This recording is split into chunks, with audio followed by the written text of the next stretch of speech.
whether you're tearing down public housing projects and rebuilding mixed income projects, or whether just the forces of gentrification are doing that kind of neighborhood by neighborhood as properties are bought up and old housing torn down and new stuff coming up.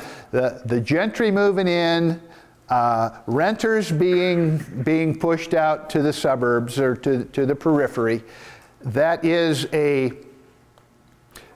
new national norm in our country. There's a guy by the name of Erich von Hoffman. He's a Harvard researcher that I met along the way. And about 10 years ago, we had a conversation about gentrification. He'd been researching this stuff. And I said, is it a movement? And he said, no. He says it's anecdotal. There are incidences, but it's not a movement. When the 2000 census came out, and they started analyzing that data, I said, is it a movement yet, Eric? And he said, no. He said, but it is statistically measurable. About 2 years later, we talked again, and I said, is it a movement yet? He says, it's full-blown.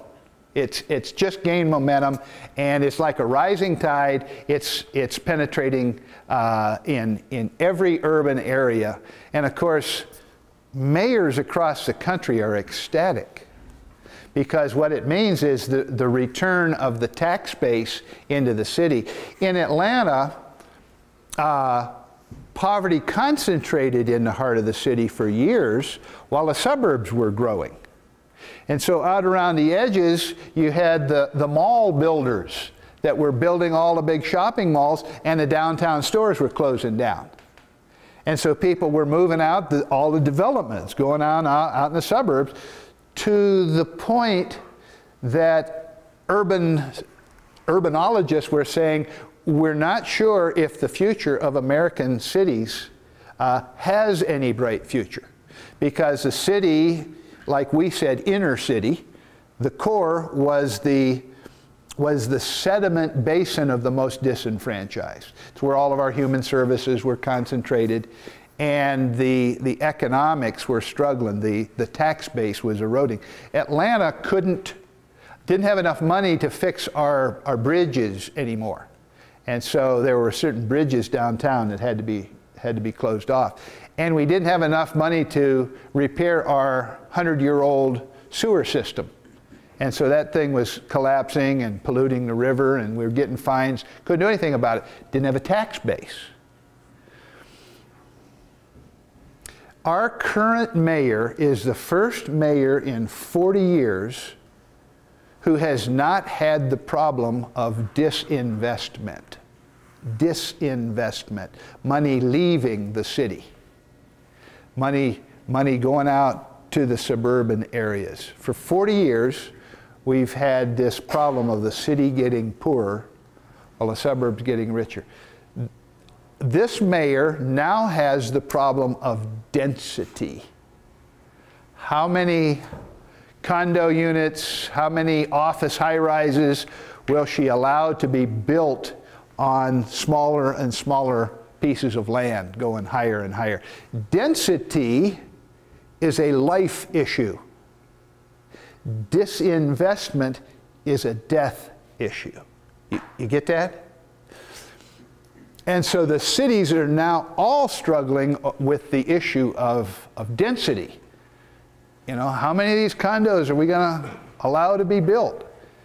What about our traffic jams that it's starting to create? It's a great problem. Mayors absolutely love the problem of density because it means the tax base is here. And now we can do things that we couldn't do before. But if you're working among the poor, you're not sure that gentrification is good news at all. Because it means that your folks are getting pushed out. You know why they're going to the suburbs? That's where the 30, 40-year-old apartment complexes are when we started suburbanizing. And those apartment complexes are now threadbare. And they can't quite compete with the new product on the market, and so they got to drop the rents some, and so it's just more affordable out there. So folks gravitate toward affordable housing, and it's creating a whole new shift in how we do ministry. For urban ministries, I'll get you. For urban ministries, one by one we're coming to a T in the road. I hear this comment a lot as I'm around the country from those working out of a center in a community, maybe a church or whatever. Their boards, they're saying we need another van to go and keep bringing folks back into our center. Committed to relationships. Those folks are getting displaced. They want to stay in touch, bring them back to the center, keep them in the program. And their boards are saying, wait a second, another van? Do you know how much we're spending on transportation? Do you know how much gas is costing? Do you know how much staff time we're using in transportation? The center isn't holding. And so they can't continue down that same path. Those that are doing homeless ministries. Homeless folks are disappearing from the places where they used to frequent. Affordable places where they could be in a single room occupancy hotel or other affordable places. They're scattering. So what do we do with them? Well, the T in the road is this. In other words, we can't keep going the same direction, the same way that we've done it in the past. Things are changing. So we got to make a decision. One way is to become migrant ministries. That is, follow the migrant streams of the poor out of inner city communities into the suburban areas where they're migrating. Follow them, be mobile, rent an apartment in the apartment complex where they're settling, so we stay flexible and we can follow, like migrant streams of workers, we follow migrant streams of the poor where they settle in. And then when that apartment complex gets sold and rehabbed and upgraded, then they're moving someplace else, so we have to remain flexible and fluid. That's legitimate urban ministry. That's a legitimate model. Maintaining the center just doesn't make economic sense like it used to. As a matter of fact, the value of the center has gone up significantly, and so we're thinking, if we sold this, we could fund some other kind of ministry, and it becomes an opportunity. That's one direction, toward migrant ministry. The other direction is toward community development. And that means changing our paradigms so that we enable families who are otherwise going to be displaced to remain in the community. That means that we get into real estate. And for most of us, most of our ministries, that's not what got us into this. We came into it to do service, and we're not equipped to do real estate ministries. It means that we have to form other partnerships with other organizations and individuals, real estate developers, bankers, others, to enable us to get control of property while it's still affordable in our neighborhoods, so that our families can remain a part of a community as it comes back to life, as it gentrifies, and the tax base and the other benefits of gentrification cause the community to improve. And I want to tell you that the benefits of gentrification are great. Some folks that are on the front lines are railing against gentrification. They're saying it's a curse on the poor. And I say that gentrification without justice is, in fact, a curse on the poor. But we have the opportunity to harness the forces of gentrification so that we can see gentrification happen with justice. That is, that the poor of our community become beneficiaries of a reviving community. Let me give you an example of that. When we moved into our neighborhood, out my front door, I could see a steady stream of neighbors walking into a little corner grocery store.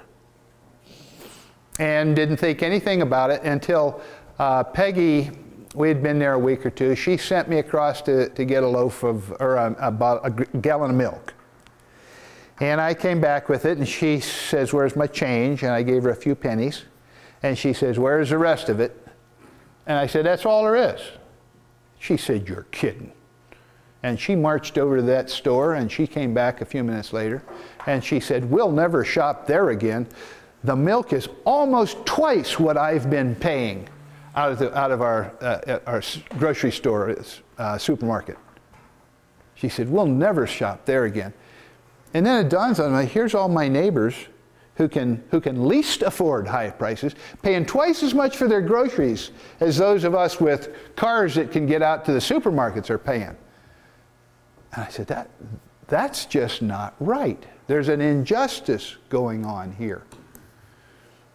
And so there was a guy in my church who was one of the officers in a major chain store. Do you have Kroger out here? Is that one out here? Okay, Kroger's kind of big in the southeast. What's yours? It's King Soopers out here. Okay, it's the big supermarket chain. And so I met with him and kind of toured him around our community and was showing him the vision. And I said, "You know, we really need a good grocery store in here." And he said, "Well, let me do some studying of the situation. I'll get back to you." In a few weeks he did, and he had done some research, and he said, your community will not sustain a grocery store, one of our stores." And I said, "Wait a second." I said, "The density in our community is a whole lot higher than the density in the suburbs where you're building your new stores." And I said, "And I think everybody has to eat." And he said, "Well, you really don't understand our business, do you?" And I said, I think you're in the food business. Is that not right?" And he said, "Oh, no." He said, "We don't make our profits on food." He said, "The margins on food are like 2%. He said, "We make all of our profits on all of those non-food items. Cosmetics, toiletries, alcohol, drugs, balloons, all of those non-food stamp items." He said, "That's where all the margins are."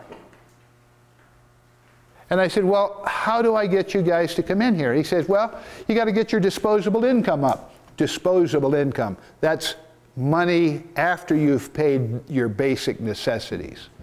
You got to get disposable income up. Well, you know, that's like asking you, get up the disposable income in your community. How do you do that?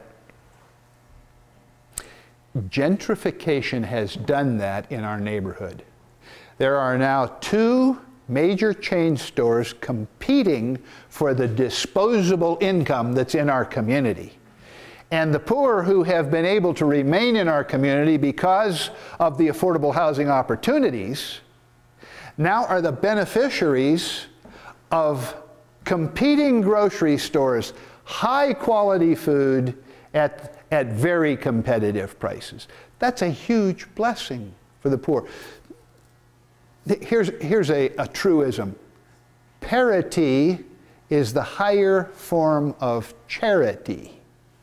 In other words, if I can just extend to my lower income neighbors the benefit,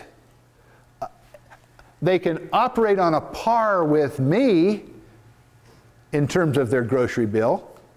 That's a huge blessing. We as Americans pay less of our food dollar for higher quality food than any nation in the world. If we can just extend that benefit to the poor, it's a huge blessing. Gentrification has done that for our community. But if we had not switched our strategy when this started to become a reality, if we had not switched our strategy to include housing, the poor would have been quietly and relentlessly displaced from our neighborhood until the only beneficiaries of competing grocery stores would be the affluent. Gentrification with justice is what community development is about. Yeah.